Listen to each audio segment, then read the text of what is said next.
창세기 40장인데 이제 또 꿈으로 이어지는 내용이 됩니다.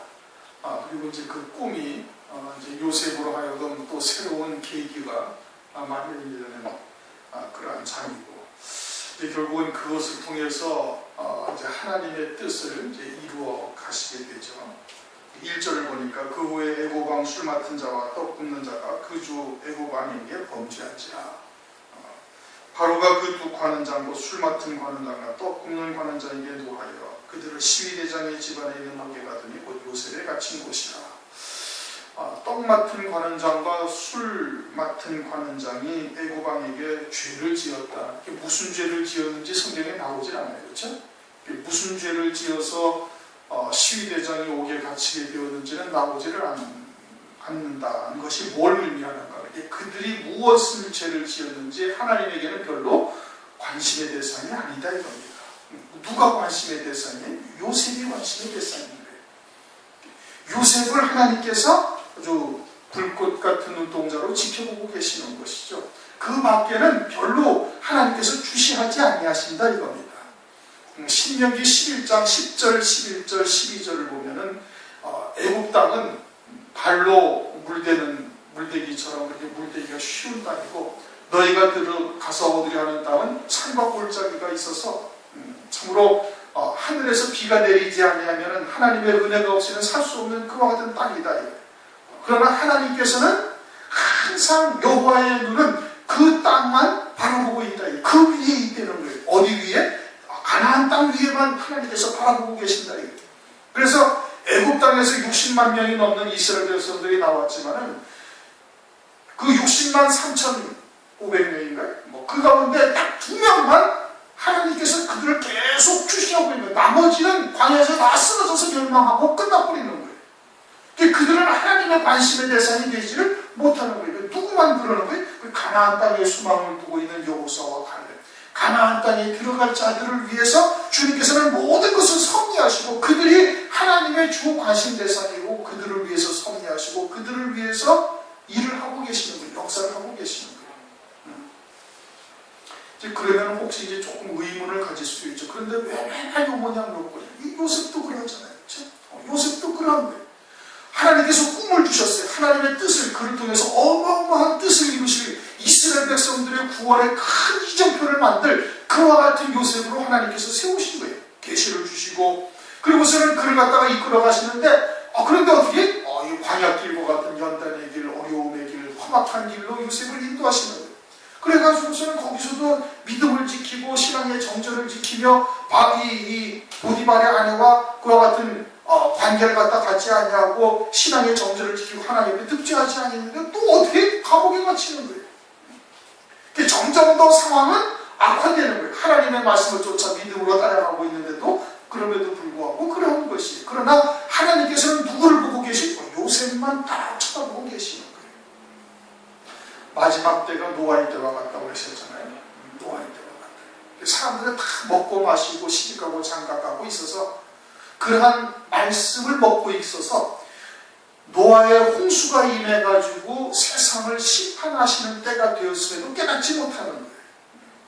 그런데 그 가운데서 하나님께서 택하심을 입어서 마지막 때 이루실 구원의 비밀들을 알게 하시고 진리가 무엇인지를 깨우쳐 주셔서 그 말씀을 쫓아 믿음으로 편하게 달려오고 있는 이러한 성도들을 하나님 어떻게 하시겠어요?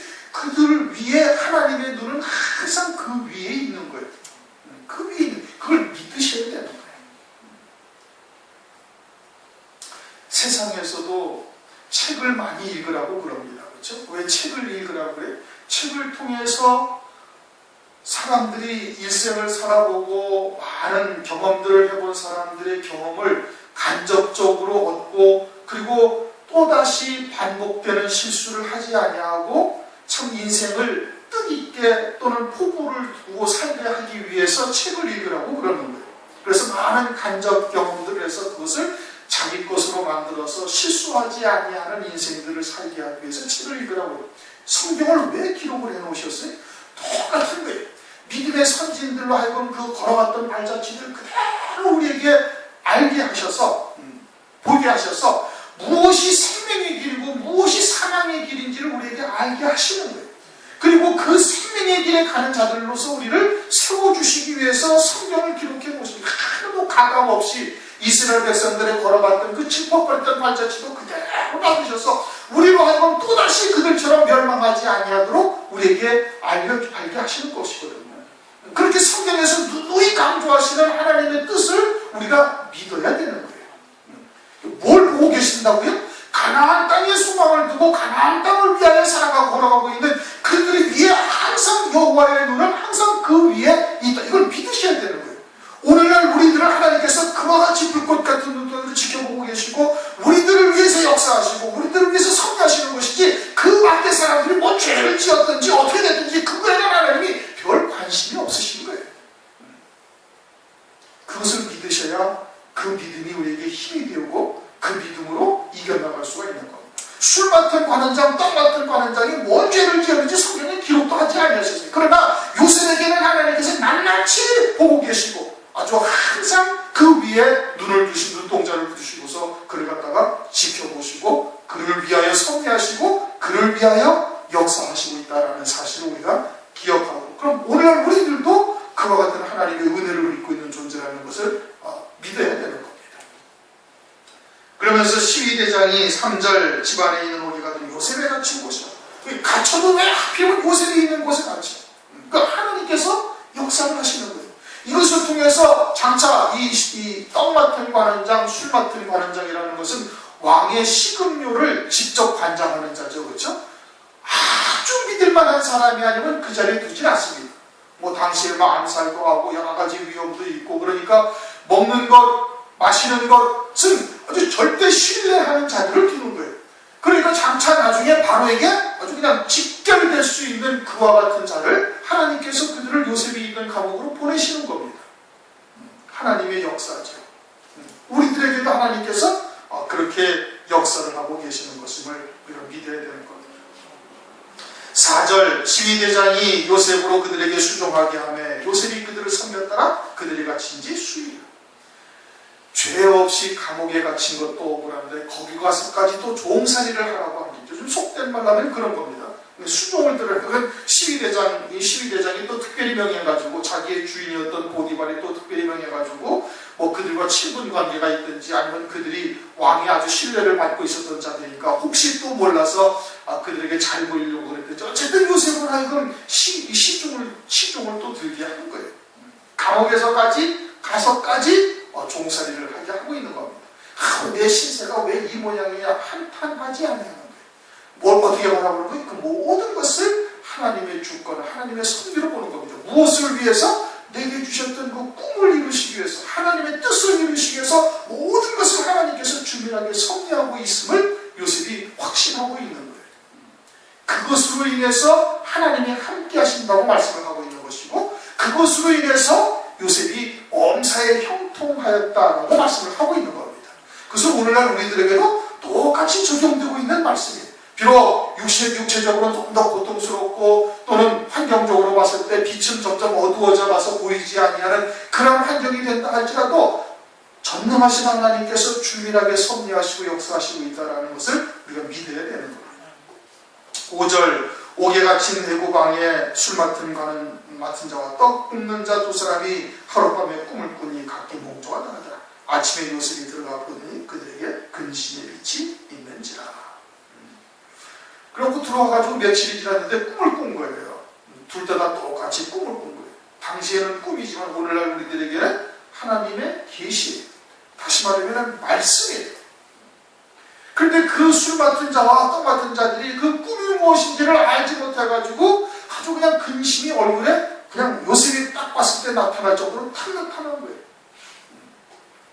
오늘날 우리들에게는 하나님의 말씀을 깨닫지 못해서 그것으로 인해서 고민하고 그것으로 인해서 근심하며 하나님께 나오는 자와 같은 중심이 되어야 할 것을 우리에게 말씀을 하시고 있는 겁니다.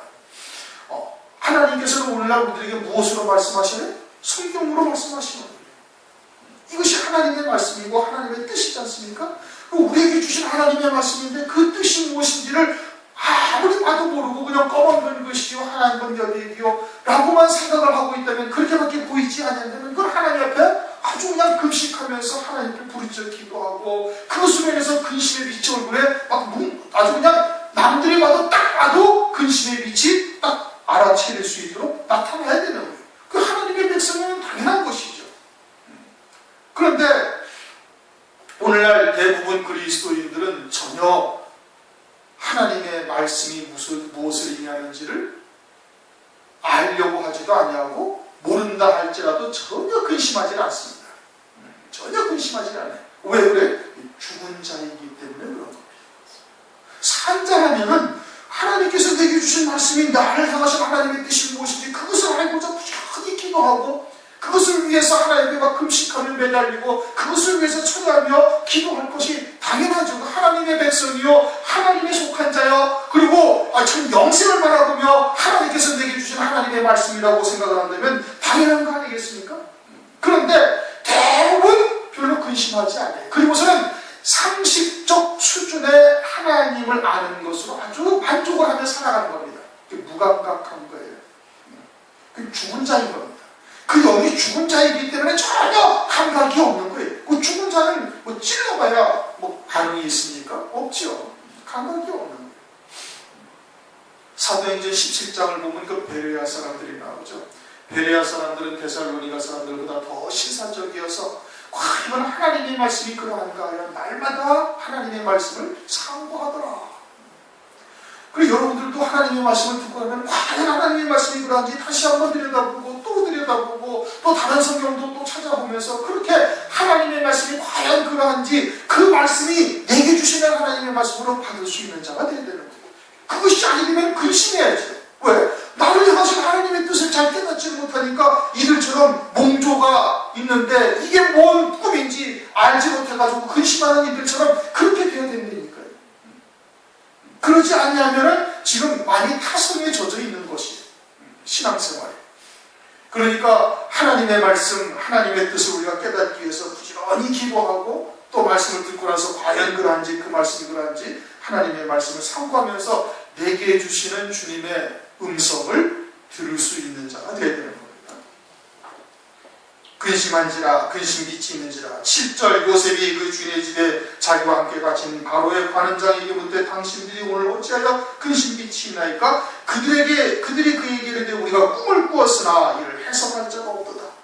요셉이 그들에게 이르되 해석은 하나님께 있지 아니하나이까 청컨대에게 고하소서. 해석은 누구에게 있다고요? 하나님께 있는 거예요. 그러니까 하나님의 말씀은 성령께서 깨닫게 해주셔야만 되는 겁니다. 사람의 지혜나 사람의 지식으로는 아무리 하나님의 말씀을 들여다봐도 하나님의 나라 그 영의 세계는 보일 수가 없어요. 인간의 지식으로 알 수 있는 것이 아니거든요. 거기는 사람의 지혜로 어떻게 하나님의 나라를 볼 수가 있습니까? 보지를 못하는 것이죠. 그런데 사람의 지혜로 어거지로서 하나님의 말씀을 풀다 보니까 이제 그 말씀이 사람의 계명으로 바뀌는 겁니다. 그러니까 세상의 윤리 도덕이나 세상의 철학이나 행복한 가정, 훌륭한 아버지 학교 뭐 이런 거나 만드는 것으로 끝나버리는 이 사람의 지혜로서는 거기까지가 한계예요. 어떻게 영원한 세계가 보일 수가 있어요? 살아계신 하나님께서 창세전에 무엇을 이루셨고 앞으로 어떻게 이루어갈 것이며 어떻게 영원한 세계에서 하나님의 자녀들로 복을 받아 영생토록 누리면서 살아갈 수 있게 하시는 그 비밀들이 그 안에 있는데 근데 그것은 보이지 아니하는 거예요. 사람의 지혜로는. 골로새서 2장 2절 3절 하나님의 비밀인 그리스도라요. 그 안에는 모든 지혜와 지식의 보화가 감추어져 있다는 거예요. 감추어져 있다는 거예요. 이것은 영세전부터 감추었다가 오늘날 나타났다는 거예요. 그 그리스도를 통해서 하나님의 나라가 다 보여야 되는 거예요. 그런데 그게 보이지 아니하니까 아버지 학교 만들고 어머니 학교 만들고 무슨 훌륭한 행복한 가정 만들기 또 기타 등등 뭐 어떤 철학적인 이야기 아니면 뭐 부모를 공경하라 서로 사랑하라 구제하라 뭐 이런 것 정도 그냥 육신을 입고 있는 이 세상 이야기밖에 하지를 못하는 겁니다. 그러다 보니까 뭐는 단어가 나와요? 좋으신 하나님이 나와요. 좋으신 하나님. 성경에 여러분 읽어보셔서 좋으신 하나님이라는 단어를 어디 찾아보셨습니까? 없어요. 그런데 오늘날 전부 다 모든 교회들이 거의 다 모든 교회들이 좋으신 하나님이라고 이야기를 합니다. 그런데 그 말의 이면에는 어떤 뜻이 대표되어져 있냐면 이렇게 해도 하나님 거니까 복 주시는 하나님이고 저렇게 해도 복 주시는 하나님이고 이렇게 해도 용서하시고 저렇게 해도 용서하시고 그냥 위에서 존재하시는 하나님으로 그냥 하나님을 그냥 호도해버리는 거예요. 그래가지고 하나님의 이름 아래 그냥 아무것이나 해도 하나님은 좋으신 하나님이시니까, 그냥 복 주시는 하나님이시니까 이렇게 생각할 수밖에 없게끔 만들어간 겁니다. 아주 인본적 신앙. 인본적 신앙이 아니라 인본적 사상이지 그건 신앙도 아닌 겁니다. 아주 세속적 사상, 기복적으로 아주 그냥 싹 바꿔버리는 아주 지대한 공헌을 한 단어입니다. 그 좋으신 하나님이라는 게. 그래가지고서는 하나님에 대해서 알려 하지도 않냐고, 궁금해 하지도 않냐고, 근심도 않냐는 사람의 계명으로 바꿔버린 것이죠. 왜? 하나님의 해석이 하나님에게 있는데 성령으로 해석을 해야 되는데 요한복음 3장 34절에 뭐라고 그랬어요? 하나님의 보내신 자는 하나님께서 보내신 자는 하나님께서 성령을 한량없이 부어주신다. 그렇게 서기관이 백성의 서기관이 있고 천국의 제자된 서기관이 있다. 마태복음 2장 4절 그 백성의 서기관이 있죠. 그리고 마태복음 13장 52절이니까 거기 천국의 제자된 서기관이 있어서 천국의 제자된 서기관은 곳간에서 옛것과 새것을 그 마음대로 그냥 주인처럼 가지고 나온다. 하나님의 말씀을 성령께서 한량없이 부어주셔서 하나님의 뜻이 무엇인지를 분별해서 드러내고 있음을 말하고 있는 겁니다. 해석은 누구에게 있다? 하나님에게 있는 거예요. 그러니까 성령을 진리의 성령이다. 진리의 성령으로 하나님의 부르심받은 소명받은 종들로 하여금 하나님의 말씀을 드러내게 하시고, 여러분들 안에도 성령이 계시니까 성령께서 무엇이 참인지 무엇이 거짓인지 분별하게 하셔서 그것을 받아들이게 하시는 겁니다. 받아들이게 하시는 거예요. 성령이 가르치시는 거죠. 성령이 깨닫게 하시고 가르치시고 성령이 생각나게 하시고, 그렇게 해서 진리 가운데로 인도하신다 이겁니다. 그래서 진리의 성령이라고 합니다. 하나님의 말씀의 해석은 누구에게 있다? 하나님에게만 있는 거예요. 사람의 지식으로는 하나님의 나라가 보이지가 절대 않는 거예요. 그러자 이제 9절부터 술 맡은 관원장이 이제 꿈을 요셉에게 말합니다. 술 맡은 관원장이 그 꿈을 요셉에게 말하여 가로되 내가 꿈에 보니 내 앞에 포도나무가 있는데 그 나무에 세 가지가 있고 싹이 나서 꽃이 피고 포도송이가 익었고 내 손에 바로의 잔이 있기로 내가 포도를 따서 그 즙을 바로의 잔에 짜서 그 잔을 바로의 손에 들여놓으라. 요셉이 그에게 이르되 그 해석이 이러하니 세 가지는 사흘이라. 지금부터 사흘 안에 바로가 당신의 머리를 들고 당신의 전직을 회복하리니 당신이 이왕에 술 맡은 자가 되었을 때에 하던 것까지 바로의 잔을 그 손에 받들게 되리이다. 술 맡은 관원장이 이제 꿈을 얘기를 했어요. 포도나무가 있는데 포도나무를 보니까 막 우미도 없고 싹이 나고 가지가 나오더니 그래도 거기서 꽃이 피고 가지가 막 포도송이가 열려가지고 내가 손을 보니까 또 봐니까 바로의 잔이 있어가지고 거기다 포도즙을 짜가지고 바로에게 드렸다. 바로의 손에 드렸다. 그러니까 이제 세 가지는 뭐다? 사흘이다. 사흘 안에 당신의 직이 다시 회복이 될 것이다 라고 꿈을 딱 해석을 해주는 겁니다. 요셉이. 그래가지고 요셉이 해석해준 대로 그대로 복직이 딱 되는 거예요. 그래서 이제 당신이 득이하거든 나를 생각하고 내게 은혜를 베풀어서 내 사정을 바르게 구하여 나를 이 집에서 나를 건져내소서. 나는 히브리 땅에서 끌려온 자의 여기서 오게 같이 일을 행치 아니하였나이다. 그래가지고는 그 술 맡은 관원장에게 이제 자기의 이제 처지를 다 이야기하는 겁니다. 어떻게 해서 여기 왔고 그리고 감옥에는 어떻게 들어왔는지 그것을 쭉 설명을 해주는 거예요. 나는 전혀 감옥에 갇힐 일도 없고 억울하게 여기까지 왔다. 그래가지고 왕에게 나를 보내달라. 그렇게 이야기합니다. 그래가지고 이제 이 술 맡은 관원장이 이제 복직이 바로 이제 요셉이 꿈을 해석해준 대로 그대로 복직이 돼요. 그래가지고 그런데 어떻게 됐어요? 잊어버렸더라. 23절 술 맡은 관원장이 요셉을 기억지 않고 잊었더라. 만약에 생각을 해가지고 요셉을 이제 탄원을 해가지고 요셉이 나왔으면 어떻게 됐을까요? 요셉이 나왔으면 야곱의 집으로 그냥 돌아가는 겁니다. 그러면 아브라함에게 하셨던 언약이 이루어져요? 안 이루어져요? 이루어지지 않습니다. 요셉에게 보여줬던 그 꿈이, 그 계시가 이루어져야 안 이루어져요? 자기의 볕단이 일어서고 11볕단은 쭉 자기를 불러서 자기에게 전하더라 해와 달과 열한 별이 또 자기에게 전하다 하던 하나님의 뜻이 이루어져야 안 이루어져요? 안 이루어지는 거예요. 그러니까 하나님의 정하신 때가 있는 겁니다. 하나님의 때가 있는 거예요. 전도서 3장 1절 죽을 때가 있고 살 때가 있고 심을 때가 있고 심은 것을 뽑을 때가 있다. 그러니까 하나님의 정하신 때까지 기다려야만 되는 거예요. 하나님의 정하신 때까지 기다려야 되는데 요셉은 그것을 깨닫지를 못해가지고 술 맡은 관원장에게 그렇게 부탁을 한 것이지요.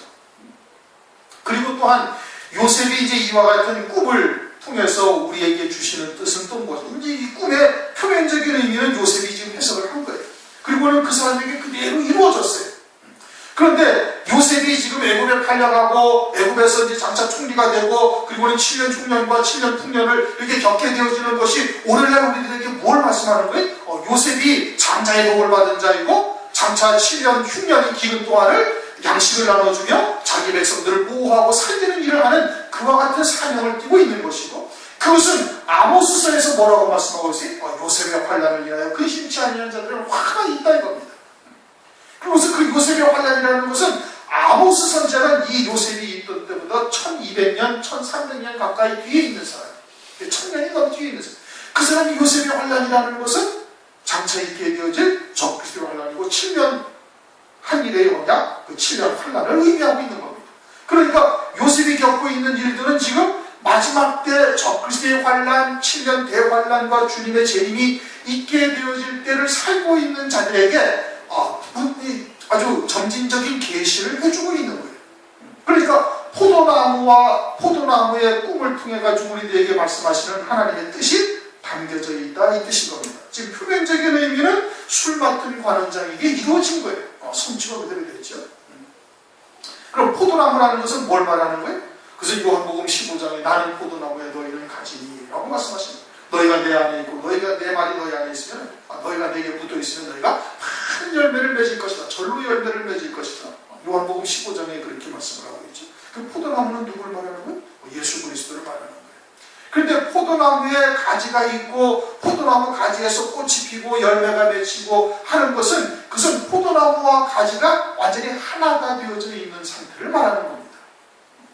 그러니까 요셉의 환난과 같은 장차 있게 되어질 적그리스도의 환난 가운데 승리할 자들이 누구냐? 그 환난 가운데 믿음으로 이길 자들이 누구냐? 그 직이 회복되어질 자들이 누구냐? 하나님 나라에서 그 직이 회복되어질 자들은 누구냐? 우리 주님과 완전히 하나로 되어진 자.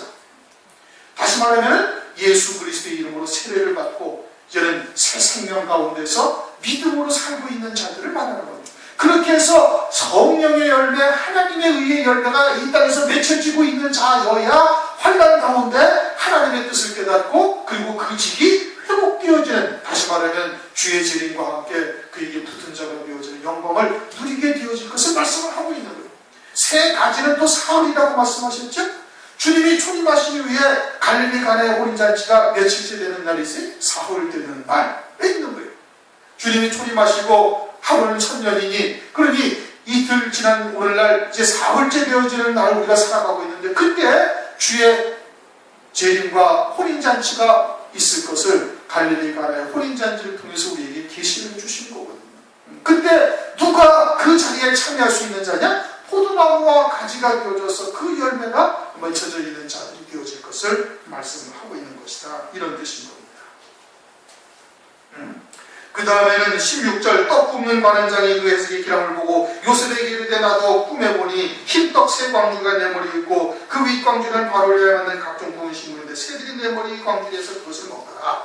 요셉이 대답하여 이르되 그 해석은 이라니 세 광주리는 사흘이라 지금부터 사흘 안에 바로가 당신의 머리를 끊고 당신을 나무에 달리니 새들이 당신의 고기를 뜯어 먹으리이다 하더니 제3일은 바로의 탄이라. 바로가 모든 신하회에 잔치할 때 술 맡은 관원장과 떡 굽는 관원장으로 머리를 그 신하 중에 들게 아니라 바로의 술 맡은 관원장은 전직을 회복하며 그가 잔을 바로의 손에 받들어 드렸고 떡 굽는 관원장은 매달리니 요셉이 그들에게 해석한 것 같이 되었으나. 그래가지고 떡 굽는 관원장도 이제 술 맡은 관원장이 그 해몽이 아주 좋은 것을 보고서는 자기도 얘기를 한 거예요. 흰떡이 세 광주리가 있어서 내 머리에 들었는데 바로를 위해서 만들었던 것인데 그런데 새들이 와서 먹어버렸더라. 그러니까 이제 당신은 사흘 안에 당신의 목이 끊어지고 당신의 몸 동안에는 이제 새들이 막 먹을 그와 같은 고기가 될 것이다 그래갖고 그렇게 해석해 준 대로 된 거예요. 그래서 그 일이 이루어졌어요. 그러면 이것이 아까 이제 그 포도나무에 이제 술 맡은 관원장처럼 떡 맡은 관원장은 그럼 오늘 우리들에게 뭘 말하는 거? 그럼 요셉의 환란 기간 동안에 이렇게 새들에게 먹히는 자가 될 자들이 누구인지를 말하는 겁니다. 요셉의 환란 기간 동안에 새들에게 먹히는 자들이 성경에 말씀을 하고 있지 않습니까? 그것은 요한계시록 19장 17절 18절에 말씀을 하고 있죠. 또 내가 보니 한 천사가 해에 서서 공중에 나는 모든 새를 향하여 큰 음성으로 외쳐가로되 와서 하나님의 큰 잔치에 모여 왕들의 고기와 장군들의 고기와 장사들의 고기와 말들과 그 탄자들의 고기와 자유한 자들이나 종이나 노는 대소하고 모든 자의 고기를 먹으라 하더라. 새들한테 고기를 먹으라 한 자들이 있는 거예요. 그들은 누구예요? 이게 요한계시록 19장 17절 18절 말씀이거든요.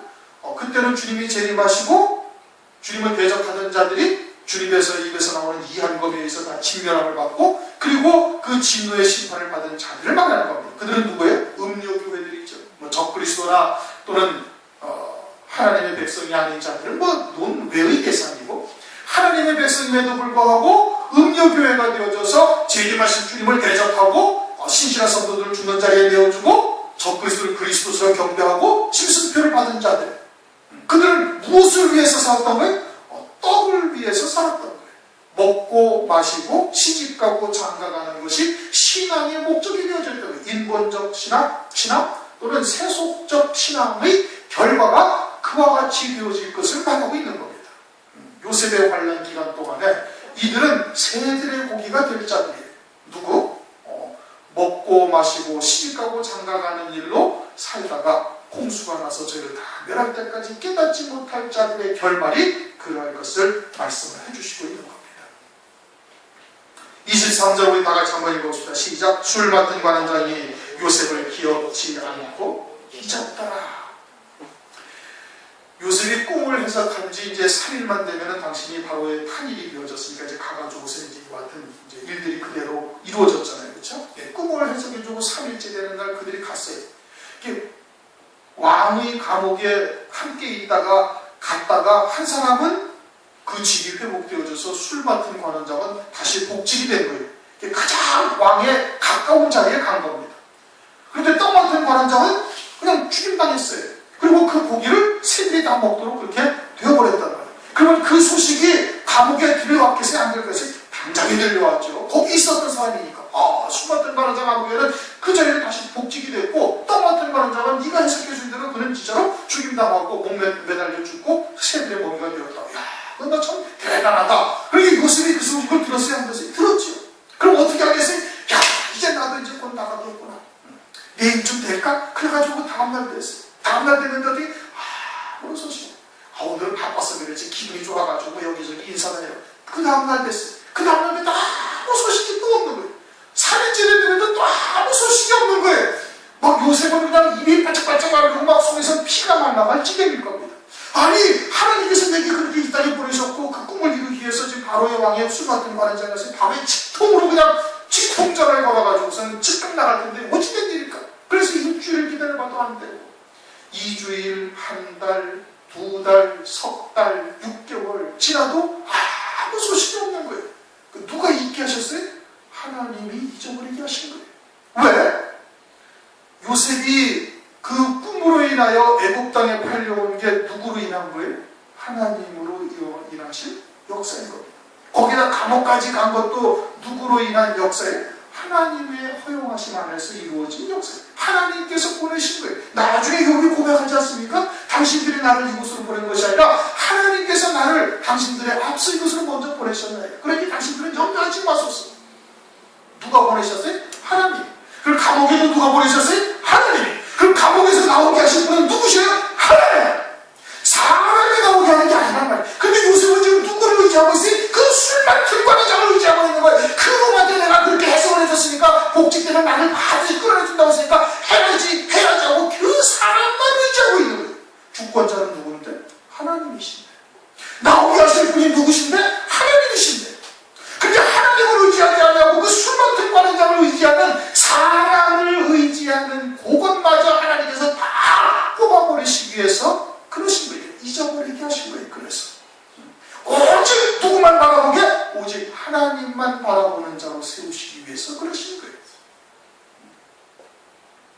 우리도 하나님께서 붙여주신 사람이로구나, 하나님께서 행하신 역사로구나, 하나님께서 만들어주신 기회로구나, 그렇다고 해서 그것을 사람을 의지하거나 어떤 다른 것을 의지하면 아니 되는 거예요. 의지할 분은 오직 누구만 의지해? 하나님만 의지하셔야 되는 거예요. 고린도후서 1장 8절, 형제들아 우리가 아시아에서 당한 환난을 너희가 알지 못하기를 원치 아니하노니 힘에 지나도록 심한 고생을 받아 살 소망까지 끊어지고 우리 마음에 사형 선고를 받은 줄 알았으니 이는 우리로 자기를 의뢰하지 말고 오직 죽은 자를 다시 살리시는 하나님만 의뢰하게 하려 함이니라. 사형 선고를 받아서 이제 죽었구나, 그와 같은 환경을 두신 하나님께서는 무엇을 원하시는 거예요? 오직 죽은 자를 다시 살리시는 하나님만을 의뢰하게 하려 함이었다. 그렇게 말씀을 하고 있는 거예요. 요셉이 감옥에 가서 하나님께서 이 술 맡은 관원장을 나한테 붙이셨구나, 알았어요. 물론 하나님께서 붙이셨죠. 그런데 감옥에 보내시니가 하나님이시니 나오게 하실 분도 하나님이신 것을 깨닫고 하나님만을 의지하여야 되는데, 죽은 자를 다시 살리시는 하나님만을 의지한다는 것은 오직 영적인 생명으로만 사는 자로 살게 하시는 하나님만을 바라봐야 되는 거예요. 그런데 그러지 않냐고 누구를 바라본 거예요? 그 술 맡은 관원장, 그 사람을 바라보고 오늘인가 아니면 내일인가 아니면 이번 주인가 아니면 다음 주인가, 이번 달에 안 됐으면 그럼 다음 달엔 되겠지, 그래가지고 그 기대하던 기대가 이제는 한 6개월쯤 되니까 이제는 점점 포기하게 되죠. 1년쯤 되니까 이제는 틀렸구나 하고 완전히 포기하게 되고, 그래서 완전히 다 그것까지 내려놓는데 시간이 얼마나 걸렸어요? 2년이 걸리는 거예요. 우리가 생각하는 그 불신앙적 요소가 그 한계가 빠지기까지가 2년씩이나 걸리는 겁니다. 그것도 감옥에 갇혀있는 상태에서. 그러니 지금 이렇게 자유로운 상태에서는 얼마나 걸리겠어요? 깨닫지 못하면 한량없이 걸리는 거예요. 그러면 이러한 말씀을 통해서 오늘 우리들에게 알게 하신 하나님은 지금 뭘 원하고 계시는 거예요? 그렇게 되기를 원하고 계시는 거예요. 2년 후에 요셉과 같은 자리에 있을 자리에서는 그 믿음을 우리로 하여금 갖기를 원하고 계시는 겁니다. 그것이 성경을 깨닫는 자의 지혜지요. 그렇지 않습니까? 그와 같은 믿음의 자리에 저와 여러분들이 다 서실 수 있기를